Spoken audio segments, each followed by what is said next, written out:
Kristen Mathews. I'm the Director of Support Brokerage at Eiros Group, and we also have Jennifer DeMauro, a family member and family advocate. And we're presenting to you self-directed employees, recruiting, hiring, and managing SDEs. Determining your fiscal intermediary is one of the first steps that you should take. The fiscal intermediary is essentially the payroll company. That's the way I like to look at it, because they're really like that middle person between you and the self-directed employees that handles their paychecks.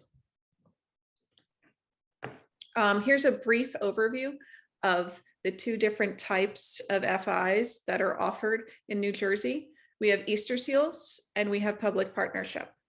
It's important to get this process started as soon as possible. It can take anywhere from a few weeks, maybe a month or so, up to, I've seen it take up to 6 months to get enrolled with public partnership. The big differences between the two are with public partnership, you're the employer. So you determine in something called an employer of record to handle the staff. And then with Easter Seals, you're more so the employee for Easter Seals. Another big difference is with public partnership, you receive 1 hour of sick time for every 30 hours worked. With Easter Seals, you receive paid time off based on the number of hours you worked and the number of years that you've worked for the company. Also, public partnership does not offer health benefits at this time. Easter Seals does offer health benefits for employees working more than 30 hours a week. And with that, if you have an employee through Easter Seals that works with your son or daughter for 15 hours a week, and then they work with another family for 15 or 20 hours a week, that's still considered full-time for Easter Seals.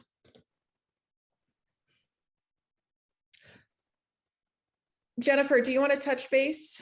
Yeah, I mean, we use PPL. My daughter uses PPL. She's living, independent with support, and we have one employee through an agency, which is my only other experience. And absolutely using PPL gives us much more control over who we hire and setting the rate of pay. And as we go through this presentation and we get to sort of the specifics of PPL, I can share a little bit more and also some of the challenges. So with the recruiting process, it's important to get everybody involved. Do you want to talk about the circle of support? Yeah, you want to pull up the first bullet? I'll go through those and yeah. add a few. So, the circle of support is used in a couple different arenas, but really it is pulling together people that are invested or will be invested in, the person's life. And, family members obviously come first. You have siblings, cousins, and we have all of these people on Elena's circle of support. We also have neighbors, teachers, past teachers, because she's aged out, but we reached out to the local school.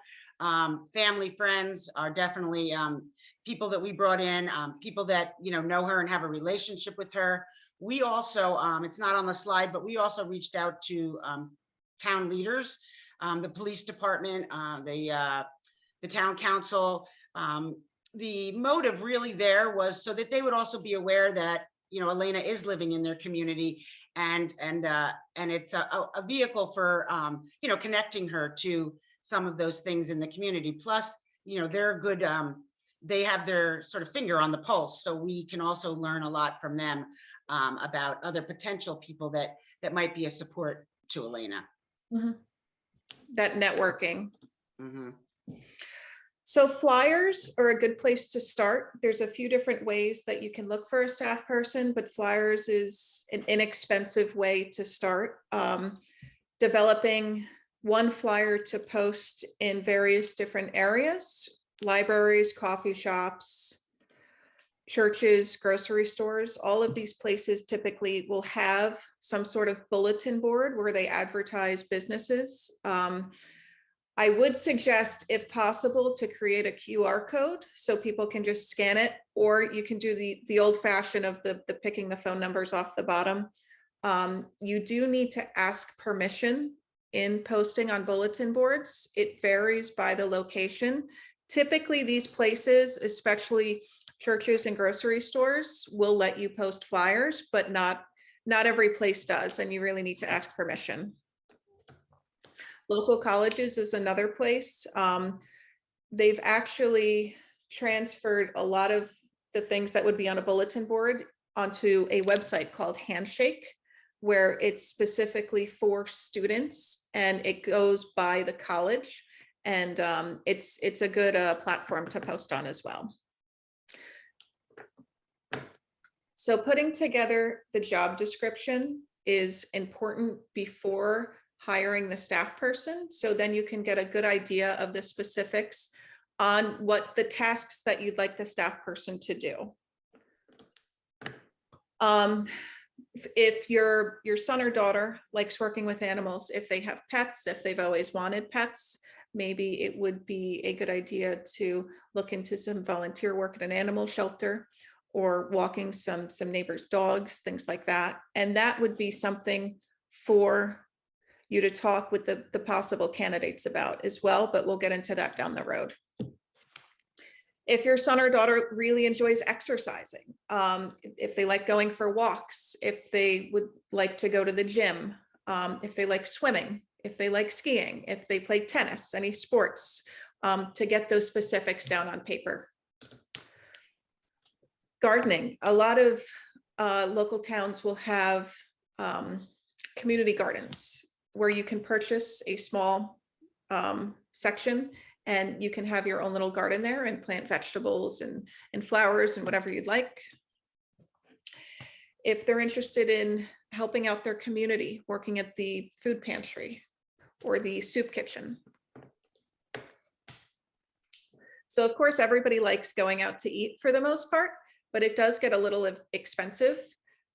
So I would suggest, when possible, to maybe just do some meal prep instead. For example, I have someone that loves cheeseburgers at this specific restaurant, and we've worked with that self-directed employee to make that specific burger with them at home. It's got cheddar cheese and a spicy aioli and cherry red peppers on it. It's really good, but of course it gets expensive, and making it at home is also a fun task for them to do. And, you know, Kristen, I'll just add what my daughter likes to do is then she makes up a sign and names whatever restaurant she chooses and hangs that up in the kitchen while she's making her favorite meal from that restaurant. I'll go eat there. Exploring the community is also, if they like just going out for a drive. We'll get into some specifics on the job ad in a little bit, but that would definitely be something to get down on paper and start visualizing, is if they do want to be out in the community, driving around, boots on the ground, walking around, things like that. So how can we best assist? It's definitely important to speak with the family and any current staff about the specifics on how to best support the person. If they need help with hygiene, what's the best way to do that? Because that's such a sensitive thing. What's the best verbiage to use as well? Cooking, if they need help cooking, if they're more on the independent side of cooking, but they might need a little help on the stove or in the oven. Grocery shopping, helping them make a list of the groceries that they need, having them pick out what kind of soup they want, what brand of milk. Do they like whole wheat bread? Do they like white bread? Chores around the house, some light cleaning. Involve the person as much as possible as well. And also to put that down, that you'd like for the person, you'd like to assist the person in the cleaning activity. So folding laundry, instead of just having the self-directed employee fold all the laundry, get your son or daughter involved as well. If they need to start the dishwasher, add the detergent. Ooh. Before we jump into the ad, I'll add, under job responsibilities, I'll take it a step backwards. We developed something called a vision for you, which you'll see in a minute, as well as a day in the life, basically. And those two documents together have a tremendous amount of detail, like Kristen was mentioning about likes and dislikes and, things that need to happen, things they want to happen. We use those documents for training, but in this situation, it helped us develop a job description, which then helps us form the job ad. We keep our job ad pretty general, but Kristen will get to some of that in a minute. Mm-hmm. So with the job ad, it's very important to get down the specifics on the days and the times that you'd like a staff person. If you need somebody specifically on Saturdays and Sundays, I'd put that down as specific as you can be. If it's a little more flexible, you can add that as well, but as specific as you can be with the hours and the days and the times. Setting an hourly rate of pay is also important for the job ad. Keep in mind with public partnership, the max that you can pay a self-directed employee is $25 an hour, without an exemption. You can get an exemption, but those are kind of tough to get. And also, please remember to leave room to grow. Obviously, you love your staff and you want to pay them as much as possible, but you have to take into consideration that with public partnership, that $25 an hour max. So maybe if you started around $20 an hour and then increased from there, you'd have a little more room to grow. And also make sure that you check with your support coordinator and what your budget can handle, because you definitely don't want to max out your budget. Yeah, and what we did in that area with Elena is we start them out at a particular amount depending on their experience. People with experience start out higher, but we also created a pay raise in the first year. So it's not really a trial, but after the first 6 months, we bump them up, and then after a year, we bump them up again if everything's going well. So that's worked well for us. So what is important to a person and what is important for a person? A good example of this would be, I love cheeseburgers. And if I could eat cheeseburgers all day, every day, that wouldn't be very healthy. So that is important to me, but it's not so much important for me. And it's a good idea to have a mix of this information in your job ad. And we'll show you some examples, but the ways that they would like to be supported obviously need to be on there, but the specifics on how they need to be supported, whether that's hygiene, meal prep, things that they're not, that's like an afterthought sometimes, but their idea is that they want to go on walks all day and they want to go out into the community and play basketball and go to the Y and do all the fun things, but to have the mix of those two things on there is important. Can you pull up? Yeah, there. That's so this is the vision for my best life. This was put together from Elena's perspective. But this is what we used to understand really what's important to her and what she needs and what she wants. And then from this, you can start to kind of carve out the job description. And this document is great for anybody that's going to be working for her. And then from this, you'll see we have a couple job ads. So this is actually Elena's job ad, Jennifer. Mm-hmm. So yeah, you'll see we kept it very broad. We listed some of the stuff she likes to do. We didn't get into great detail. We choose to do that once we interview them, but in here we just kind of kept it broad. And we just have one more example here of a young man that enjoys being out in his community, going to the Y. He's very active. But again, it's the mix of those two things, because we have on here, he likes going for walks. That's important to him, going to the Y, the yoga, but he also needs assistance with some light cleaning around the house and the meal preparation.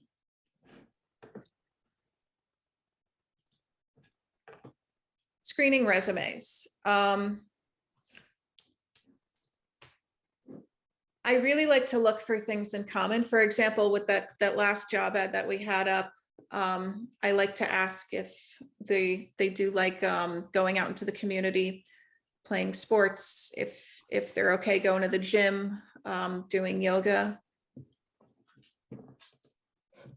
Location. It would be ideal if they know the town that they're going to be working in.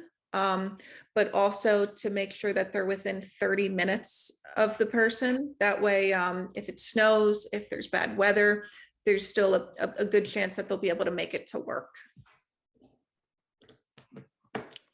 What are your must-have requirements? So think about what are the things that you need this candidate to be familiar with, whether it's using a Hoyer lift. Would you prefer that they do have a college degree? How many years experience do they have? If they have experience as a home health aide or a CNA, are there any specific trainings that you'd like them to have?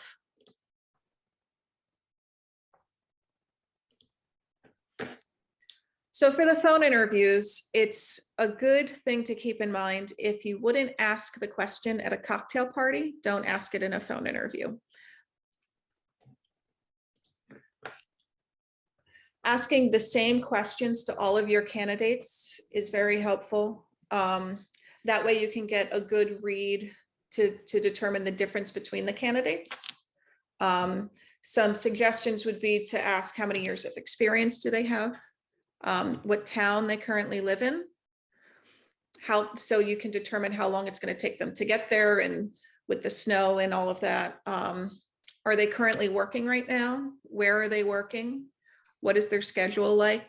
If they're planning on leaving their current position right now. If they are leaving, why are they leaving?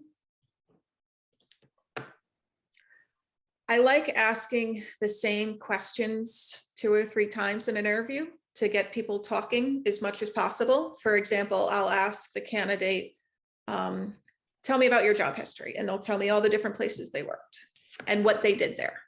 And then I'll ask them, okay, when you worked with so-and-so in Chester, what did you do when you walked in the front door? And then they gave me an example of what they did that day. So then I might get a different read.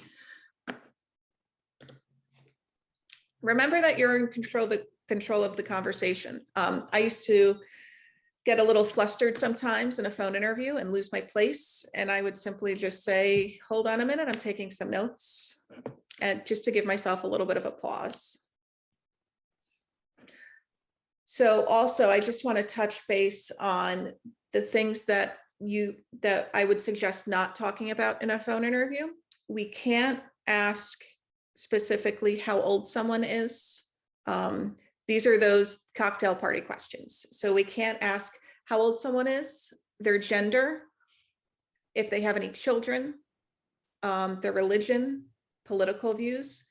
If it's an uncomfortable question, it's probably inappropriate. These are all things that we can't discriminate against, and we can't ask those specific questions. I'd also add, one of the things that we ask of every person has to do with their, how much do they know about self-direction? Our experience has been there's a lot of people that apply that come out of the group home model. And it's a very different type of work. And so I like to, get a handle of where they are in that. Having said that, though, I will tell you that if they have a particular personality type, they'll be able to be brought on board in that area. To me, what we look for really is someone's personality, and are they patient, and do they have a sense of humor? I find those things are so much more important than specific experience working with people with disabilities, because people with disabilities, everybody's different.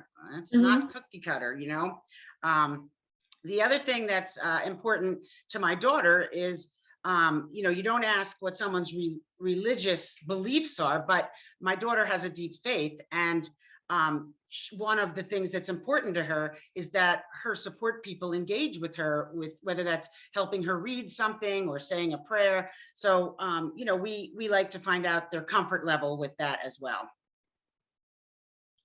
Great.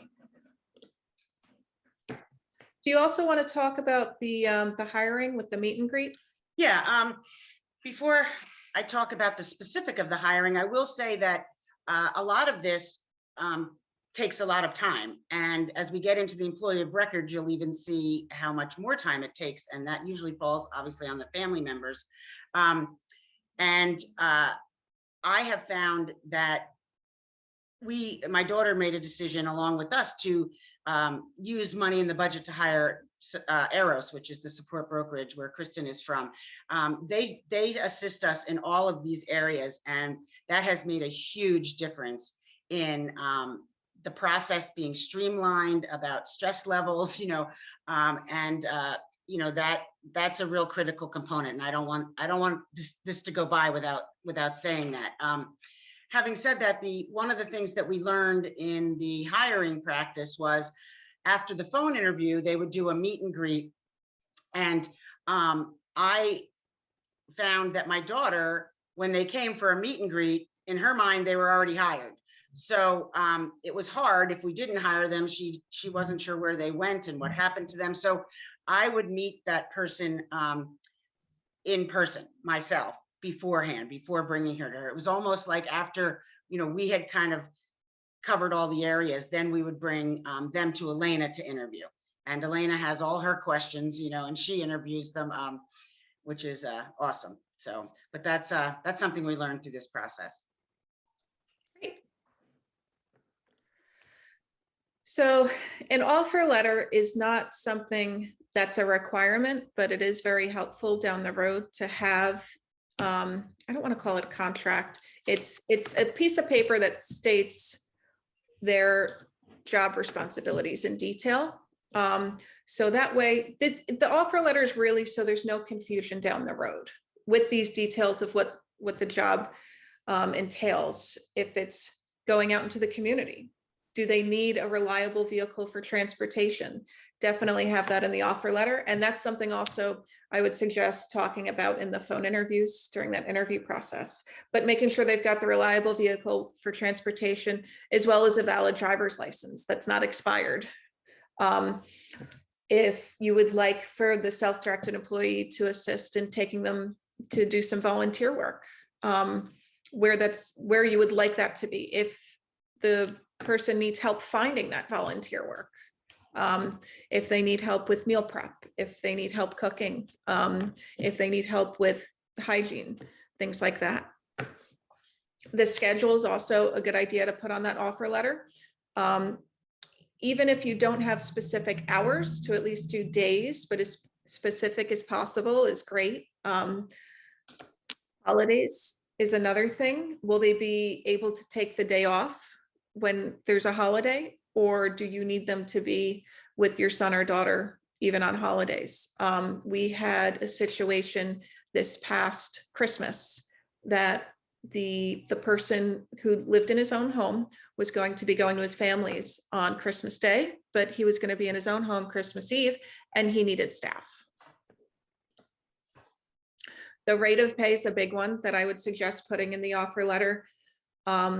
So then there's no confusion again. And also if there's going to be a regular increase that you spoke about. So if during the interview, if you said, so it's starting at $20 an hour, and down the road, we'll talk about an increase. Well, if you have it on paper in that offer letter, you can say that you can revisit the increase in 90 days or 180 days, whatever you'd like. Yeah, these are really important too, Kristen, because up till this point, everything's done verbally. So there really is no record of the conversations that you have in the interview. So this is a great way to solidify some of that. We had a situation where, you know, once they got there, they said that they had no idea that she needed to be assisted in the bathroom.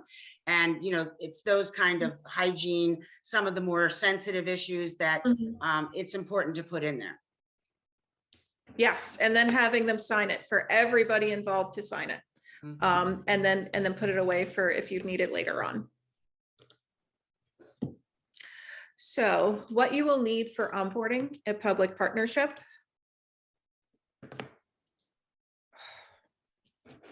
Bear with me 1 second.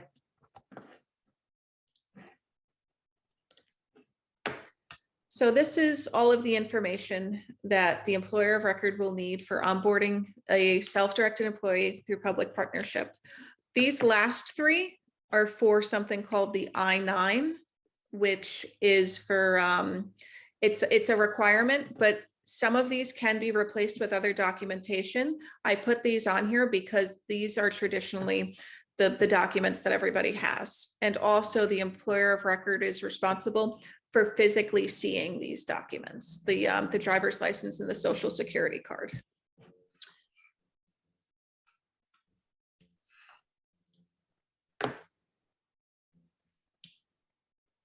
How long does it take? I wouldn't make any plans just yet. It can, I've seen it take a few weeks. I've seen it take about 4 weeks, and I've also seen it take about 4 months. So I wouldn't make any plans just yet.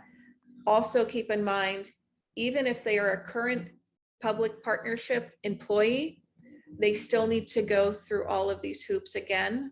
They still need to get their fingerprints, their drug screen, the carry check. They need to go through all of these things again, even if they're a current PPL employee.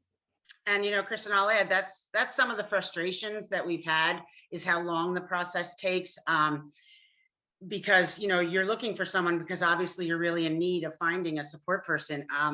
I've paid out of pocket until we could get them approved, because it's either that or, you know, disrupt Elena's whole schedule. So, you know, that's been frustrating. And the clause that you just talked about, where someone has already just gone through this whole process, they have to do it again.